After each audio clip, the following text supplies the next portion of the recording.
আল্লাহ তাআলা কিয়ামতের কঠিন ময়দানে যেদিন স্বামী স্ত্রীকে চিনবে না, স্ত্রী স্বামীকে দেখে পালিয়ে যাবে, বন্ধু বন্ধুরে চিনবে না, পীর সাহেব মুরিদরে চিনবে না, মুরিদ পীর সাহেবরে চিনবে না, দলের কর্মী তার নেতারে চিনবে না, নেতা তার কর্মীরে চিনবে না, বন্ধু বন্ধুরে দেখে পালাবে। এই কঠিন মুহূর্তে সূর্যটা মাথার কাছে চলে আসবে, জমিনটা তামার জমিন হবে, আজকের জমিনের মতো নয়। মানুষ ঘর্মাক্ত, ক্লান্ত, শ্রান্ত মাথার মগজগুলো কানের ছিদ্র আর নাকের ছিদ্র দিয়ে বেয়ে বেয়ে পড়বে। বিশ্বনবী ফরমান, কিয়ামতের ওই কঠিন ময়দানে 7 শ্রেণীর ব্যক্তিকে রব্বুল আলামিন তার আরশের নিচে ছায়া দিবেন। তার মধ্যে প্রথম শ্রেণীর ব্যক্তি হলো ইমামুন আদিল, যে ইনসাফের সাথে বিচার করে, যে জাস্টিস সমাজে সার্ভ করে, যে সুশাসন নিশ্চিত করে, ওই ইমামুন আদিল। আদিল শব্দটা বুঝছেন না? ইন্নাল্লাহা ইয়া'মুরু বিল আদল, পাইছেন? আদিল। 7 শ্রেণীর ব্যক্তিকে আল্লাহ তাআলা সুশীতল আরশের নিচে ছায়া দিবেন, যেদিন তার দেয়া ছায়া ছাড়া কোনো ছায়া থাকবে না। এর প্রথম হচ্ছে ইমামুন আদিল, ন্যায়পরায়ণ শাসক। চিল্লায় বলেন সুবহানাল্লাহ। আবার বিশ্বনবী বললেন, ইন্নাল মুকসিতিনা ইনদাল্লাহি আলা মানাবিরা মিন নূর আন ইয়ামিনির রহমান। কিয়ামতের দিন যারা ন্যায় পরায়ণ হিসেবে আল্লাহর সামনে দাঁড়াবে, কিয়ামতের দিন রব্বুল আলামিন তার আরশের ডান দিকে ওই ন্যায় পরায়ণ লোকদের জন্য আরশের ডান দিকে একটা নূরের মিম্বারে তাদেরকে বসার সুযোগ করে দিবে। আল্লাহর আরশের ডান দিকে ন্যায় পরায়ণ লোকদের জন্য আল্লাহ তাআলা নূরের মিম্বার বানাবে। 4টে কেন কথা মনে করেছেন? আল আদাল, জাস্টিস। ইন্নাল্লাহা ইয়া'মুরু বিল আদল। আল্লাহ তাআলা এই আদালতের নির্দেশনা দেন, সুবিচার, সুশাসন। প্রিয় ভাইয়েরা, এটা আমরা বাংলাদেশে চাই কি চাই না?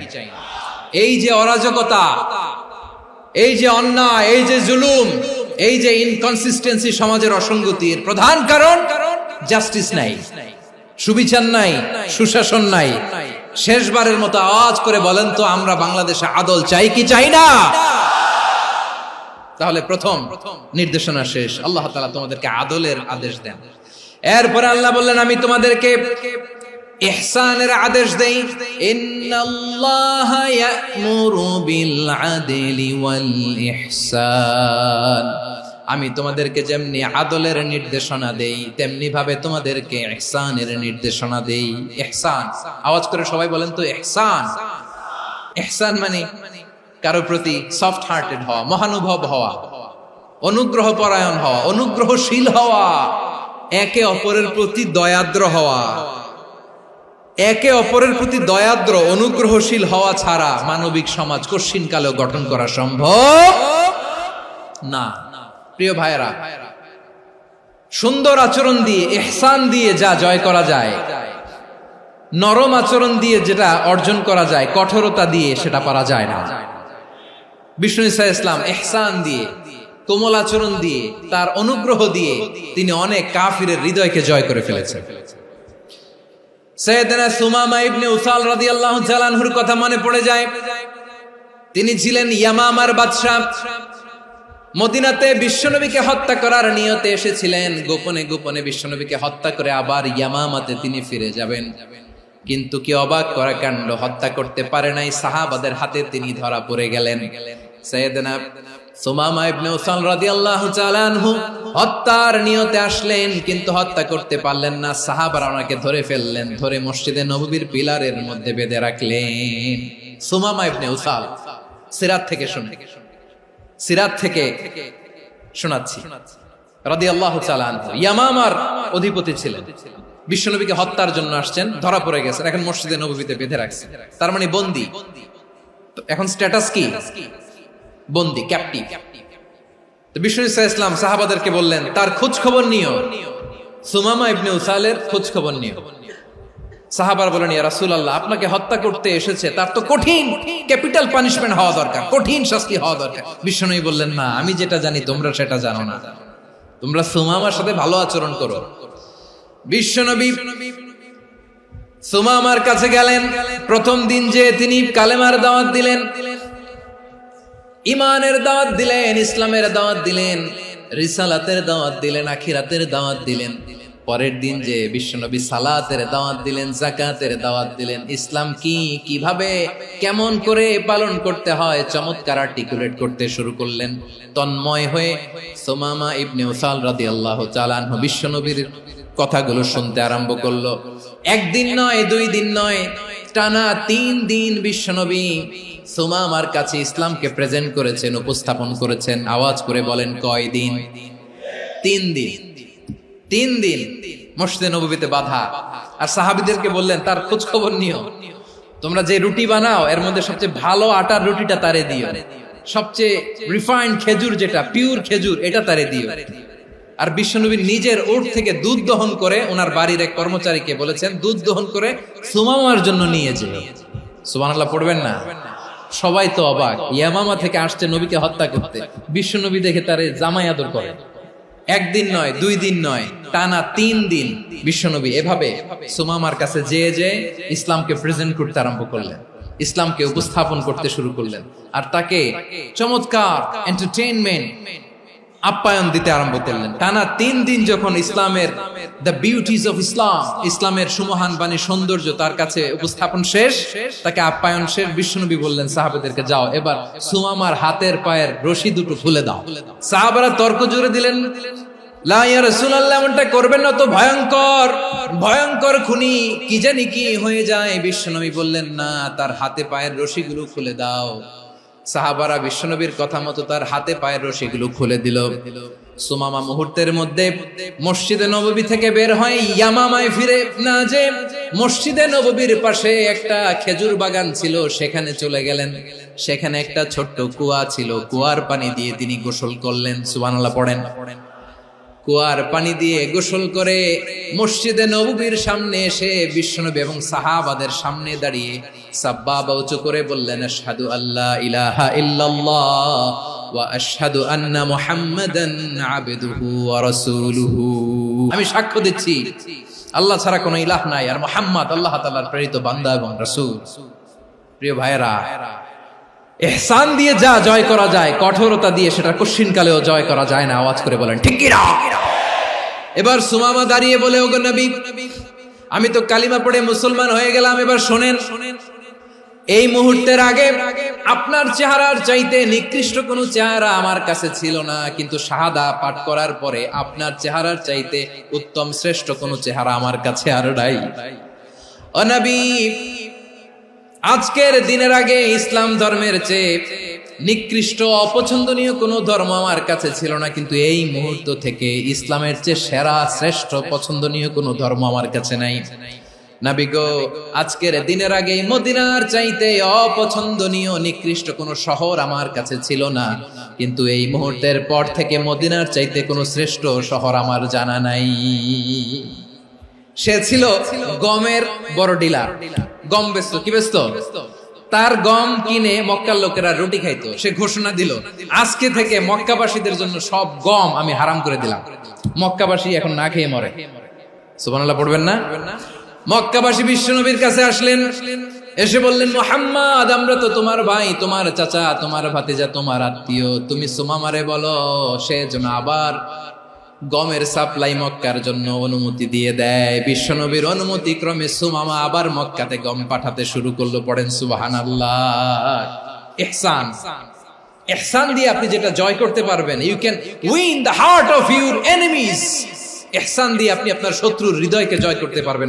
এজন্য আল্লাহ বললেন, ওয়া আনফিকু ফি সাবিলিল্লাহি ওয়া লা তুলকু বিআইদিকুম ইলাত তাহলুকা ওয়া আহসিনু ইন্নাল্লাহা ইউহিব্বুল মুহসিনিন।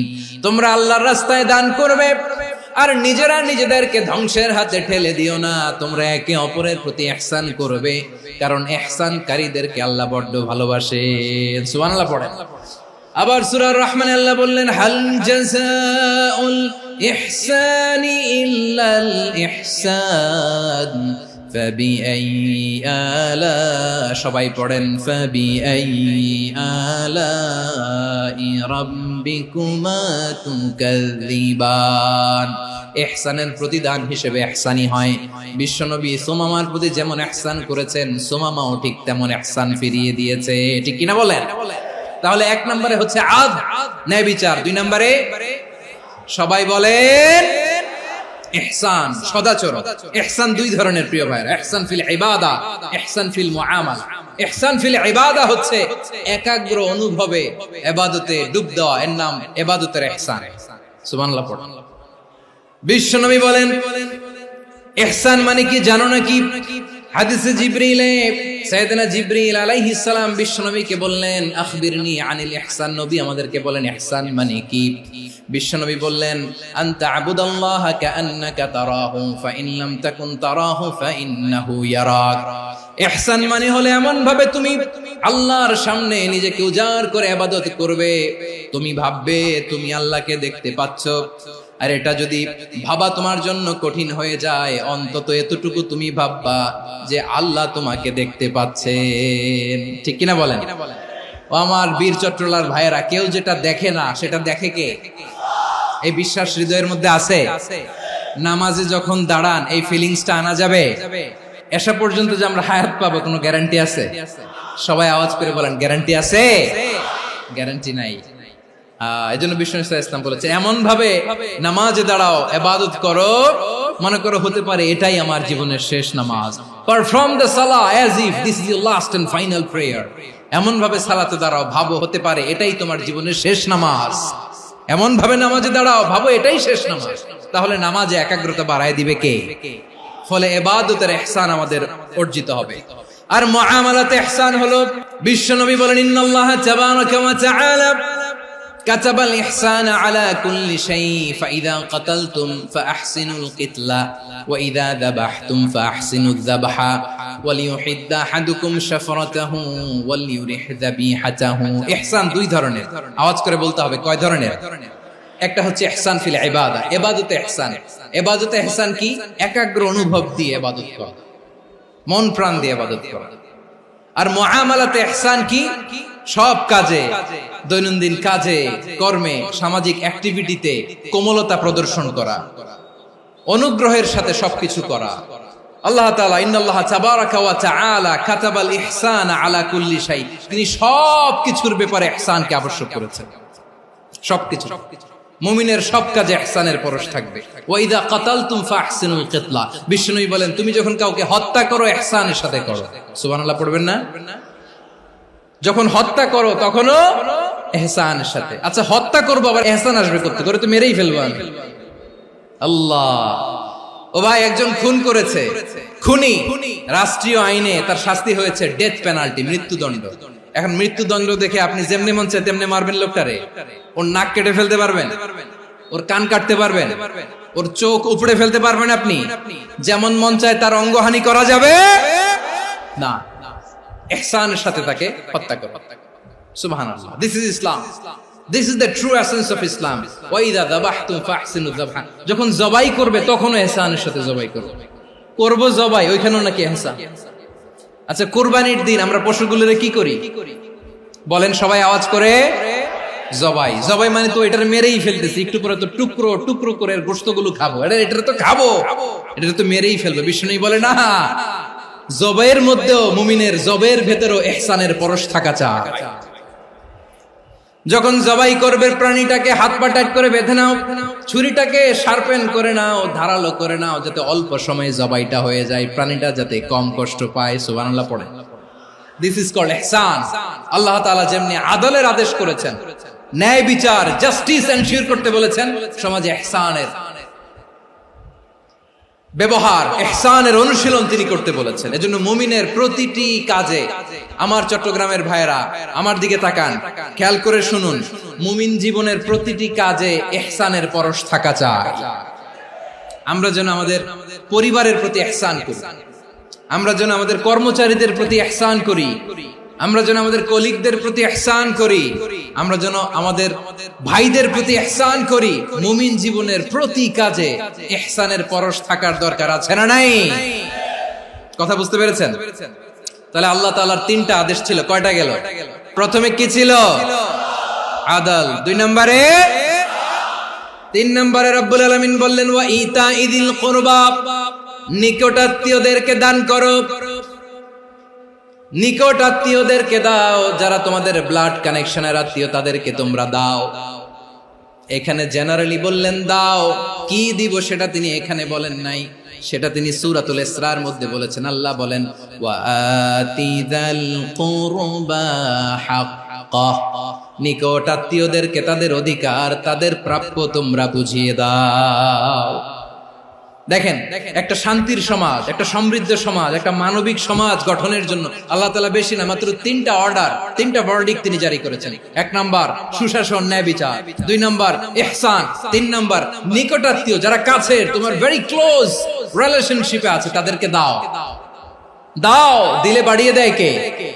অনেকে দিতে চায় না, কৃপণতা করে। দিলে বাড়ায় দেয় কে? ও মিয়া, মদিনার মধ্যে সবচাইতে গরিব সাহাবী ছিল বেলাল রাদিয়াল্লাহু তাআলা আনহু। ওনার এন্টায়ার অ্যাসেট, সম্পদের পরিমাণ কতদূর জানেন? একটা লুঙ্গি। বেলাল রাদিয়াল্লাহু তাআলা আনহু, ওনার টোটাল ওয়েলথের এস্টিমেশন হচ্ছে মাত্র একটা লুঙ্গি। একটা লুঙ্গি, টোটাল ওয়েলথ এস্টিমেশন, টোটাল সম্পদের পরিমাণ বেলাল রাদিয়াল্লাহু তাআলা আনহুর কি ছিল? ওই বেলাল রাদিয়াল্লাহু তাআলা আনহুকে বিষ্ণু ইসলাম বলেছেন আনফিক ইয়া বেলাল, ও বেলাল তুমিও দাও। ওয়ালা তাখশা মিন যিল আরশি ইখলালা, আরশের অধিপতির তো কোনো ঘাটতি নাই, তুমি দিলে ওই আল্লাহ তোমারে বাড়ায় দিবে। এজন্য আমার প্রিয় ভাইয়েরা, দিলে কমে না, দিলে বাড়ে। অনেকে ধরে রাখে, নতুন কিছু নিতে পারে না, হাত দিয়ে যেটা ধরে রেখেছেন এটা দিয়ে দেন, বড় একটা ধরার সুযোগ পাবেন। জোরে বলেন ঠিক কিনা? রব্বুল আলামিন বললেন ৩ নাম্বার আদেশ হলো তোমাদের প্রতি সমাজটারে কেমন করে মানবিক সমাজ, সুন্দর সমাজ গড়বা। ৩ নাম্বার আদেশ হলো ওয়া আতিদাল কুরবা হাক্কা, নিকটাত্মীয়দেরকে তাদের প্রাপ্য বুঝিয়ে দাও। এই নিকটাত্মীয়দেরকে তাদের অধিকার বুঝিয়ে দেওয়া, প্রাপ্য বুঝিয়ে দেওয়াতে আমাদের গাফলতি আছে না নাই? অনেকে দেখবেন অনেক আল্লাহওয়ালা, তাহাজ্জুদ গুজার, সেজদা দিতে দিতে কপালে কালো দাগ ফেলে দিছে, সে তার বোনের হকটা আদায় করে নাই, আছে না নাই? অনেক বড় হাজী সাহেব, বিশাল লম্বা দাড়ি, ছেলেরে সব দিয়ে দিছে, মেয়েরে কিছু দেয় নাই, মেয়ের হক আদায় করে নাই।